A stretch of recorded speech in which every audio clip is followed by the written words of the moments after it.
Fala galera, esse é o primeiro vídeo da semana no retrovisor nos playoffs. Eu vou tentar o máximo que eu puder manter a mesma estrutura do que eu usei na temporada regular. Vamos ver se dá, vamos ver se eu consigo, né? Tudo isso é novidade. O assunto que eu queria trazer primeiro, que me chamou a atenção enquanto eu estava assistindo os jogos, né? Primeiro dizer que nessa rodada Wild Card a gente teve 4 vitórias de visitantes e 2 mandantes, né? A primeira vez que com 6, então é difícil de comparar com outros anos. A gente já teve anos de 2-2, 3-1, enfim. Mas esse ano em específico, eu resolvi olhar quem foi que venceu fora de casa, quem foi que venceu como mandante e tentar ver em cima de um fator específico. Público nos estádios. Né? Pela questão do Covid, durante a temporada regular inteira, a maioria dos jogos, salvo em alguns lugares específicos como Kansas City, Dallas e tal, que sempre teve público, na maioria dos lugares não tinha ninguém. Né? E o campeonato se adaptou a essa situação de alguma forma.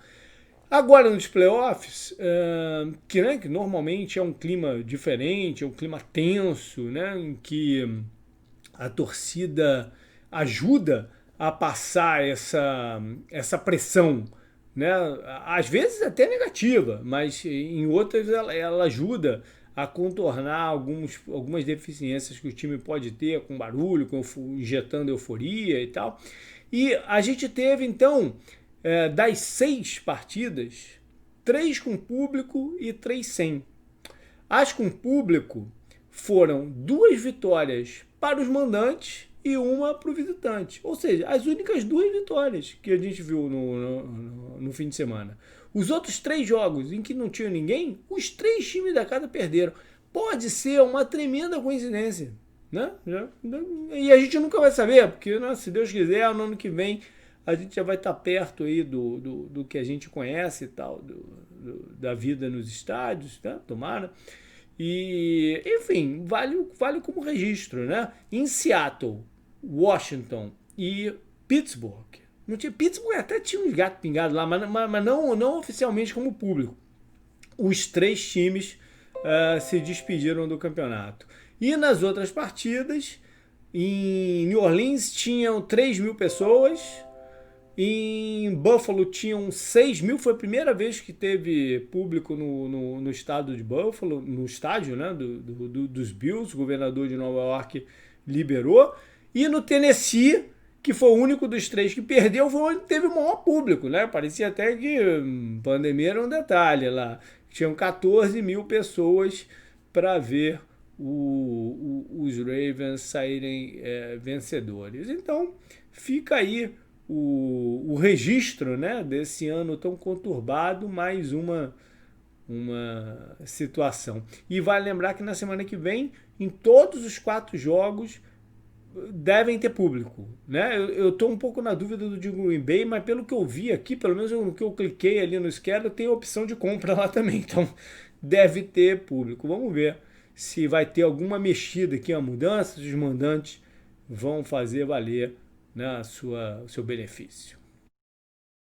Eu mencionei o jogo de Nashville, né, no Tennessee, e ele é a partida que eu escolhi aqui. Não como a mais importante, né, como eu fazia na temporada regular, mas como a mais tensa, a mais dramática das 6, né, que a gente teve na semana Wild Card. Era um jogo com uma rivalidade, né, muito grande, e não uma rivalidade histórica, mas uma rivalidade recente, né, pelo que aconteceu nas últimas vezes que esses times se enfrentaram, playoff do ano passado, aquela bulha que teve lá em cima da logo dos Ravens, e o não cumprimento dos head coaches depois do jogo, né? Então era o jogo pré-começar mais tenso e acabou sendo em campo também. Ele ajudou a quebrar alguns conceitos que a gente tinha, né? O primeiro, que os Ravens não seriam capazes de parar o Derrick Henry, né? E o Derrick Henry teve 40 jardas total, média de 2,2 por carregada. Isso parecia impossível quando estava se pensando a partida, né? E as outras coisas são os dois times, né, pelo estilo de jogo, a gente estava preocupado quem ficasse num buraco de placar fosse capaz de reverter. Principalmente Baltimore, porque Tennessee a gente viu o que aconteceu algumas vezes durante o ano, né? Baltimore a gente não tinha o exemplo ainda. E o déficit não foi tão grande, mas pela circunstância, pela tensão, né? E pelos confrontos recentes, aqueles 10 pontos que os Titans abriram davam uma margem confortável. Mas aí Baltimore atropelou, né, ali entre o segundo e até começar o quarto e fechou a partida em 20-13.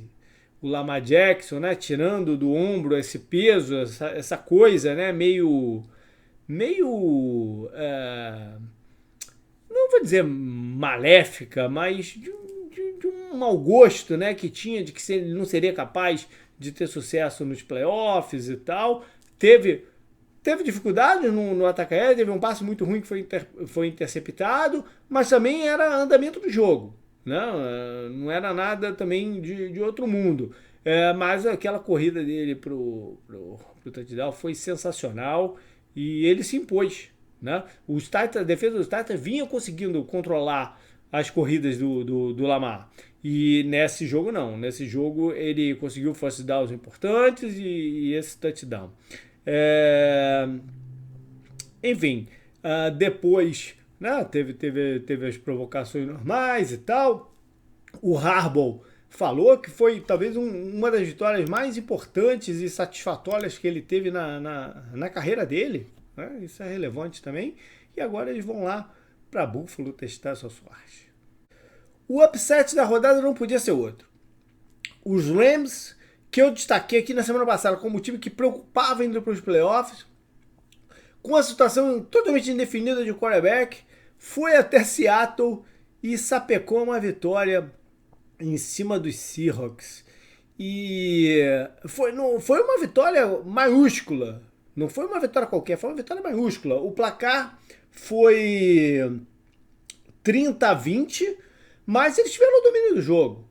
Não, os Rams, eu brinquei, né, no preview junto com o Canguru lá no podcast, que quando me vem na cabeça Rams e Seahawks, me vem o Aaron Donald perseguindo o Russell Wilson. É o que vem por esses anos todos, né? E acho que ele, com os 2 sacks que ele teve nesse jogo, ele completou 15 nesses confrontos diretos, pessoais, né, em cima do Russell Wilson.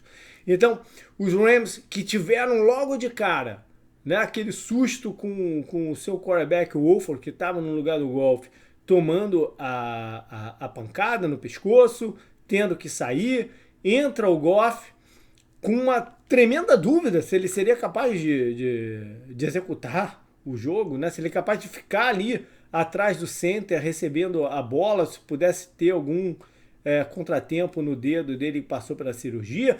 Teve um início arrastado, né? O início dele em campo arrastado.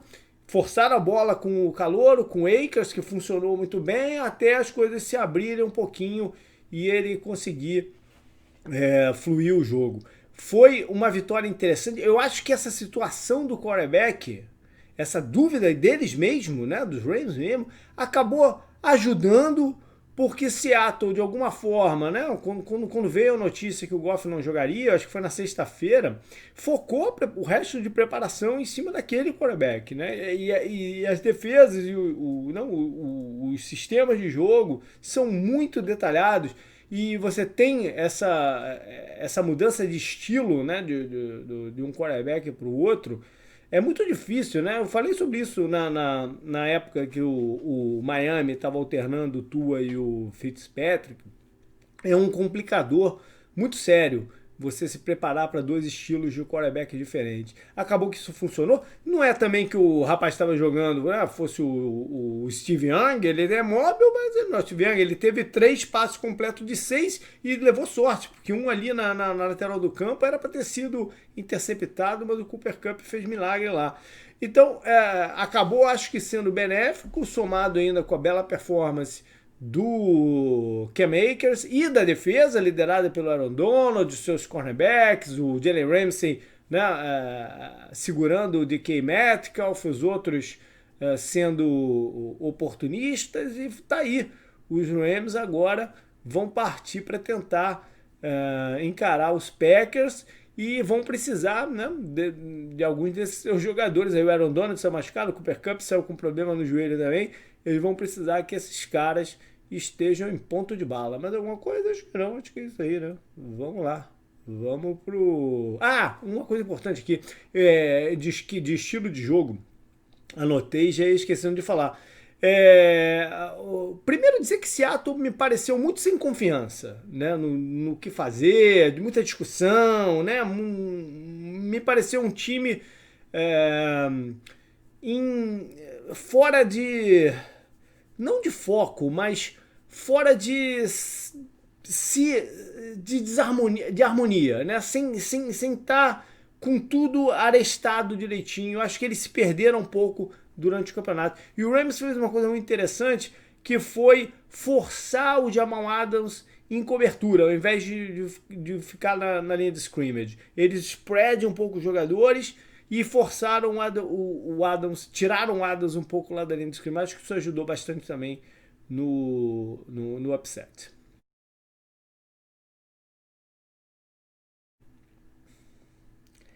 Preocupa, vocês vão achar engraçado aqui quem eu vou falar. Mas eu acho que Buffalo, dos mandantes, é o que tem o adversário mais complicado.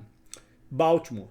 Porque Baltimore agora, né, ganhou uma injeção de confiança, sua defesa, eles têm na linha secundária os jogadores para conter um pouco o Stephon Diggs e companhia e tentar ditar que Buffalo tente correr com a bola.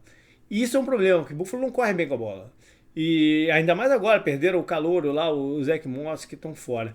Para piorar ainda, Buffalo nem sempre consegue ter um bom desempenho na defesa, contra as corridas.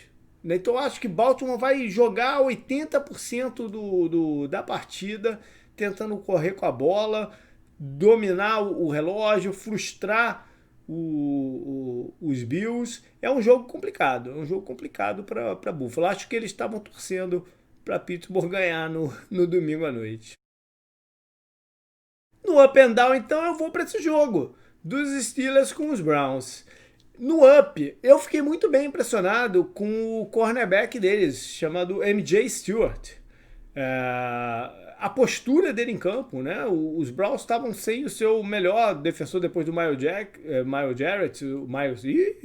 Jarrett, o Ward, né? O baixinho, o cornerback, mas muito bom.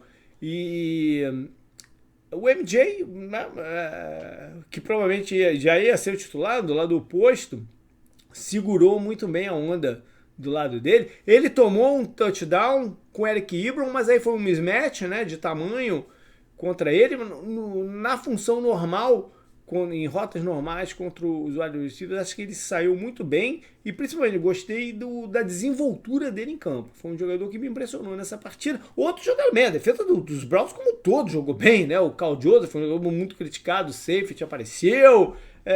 Enfim, eles superaram a ausência do Vernon.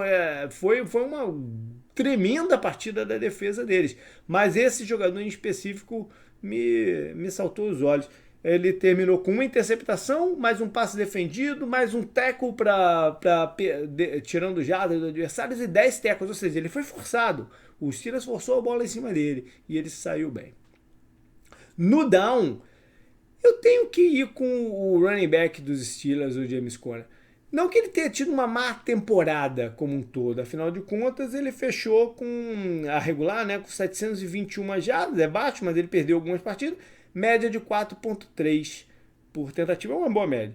O problema é que ele não consegue ter a presença dominante de running back que se espera de um cara dos Steelers, né? Os Steelers, a gente pensa em Pittsburgh, a gente pensa naquele jogo brigado, naquele jogo e várias vezes em que eles precisam, né, se impor correndo com a bola, eles não conseguem. Em alguns momentos do domingo, os Browns, inclusive,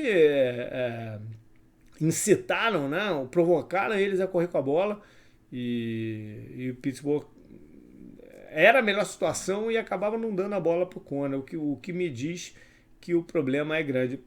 Ele fechou com 11 só tentativas de corrida, 37 jardas, 3.4. Teve um touchdown, mas 3.4. Aí foi muito baixo. Então eu vou com o Conner aqui. É uma situação que eles vão ter que olhar na off-season. Agora então para os destaques da rodada. Ofensivo, pode ter que outros jogadores tenham tido melhores estatísticas, né, mas eu acho que era o momento, eu não falei ele o ano inteiro, até porque ficou de fora, mas é o momento de trazer o Drew Brees. Até porque provavelmente a última corrida dele de playoffs, né, demorou um pouco para ele se engatar na partida, né, o ataque tomar conta da situação contra Chicago, mas depois, no segundo tempo, deslanchou, ele conseguiu encontrar seus melhores alvos e teve uma partida eficiente, pelo menos no segundo tempo eficiente. Ele fechou com 28 passes completos em 39, 265 jardas e 2 touchdowns. Pela lesão, por tudo que ele passou, eu acho impressionante ele estar em campo nesse momento, né? A recuperação de um problema sério, foram 11, sei lá, costelas quebradas, perfuração do pulmão, enfim.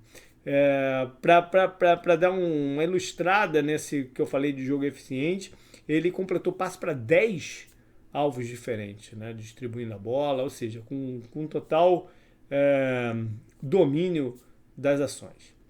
Na defesa, eu poderia ter trazendo o Aaron Donald, afinal de contas, né? O cara foi o principal responsável mesmo pela vitória, mas eu acho que o Donald já está um pouco naquela categoria ó concurso.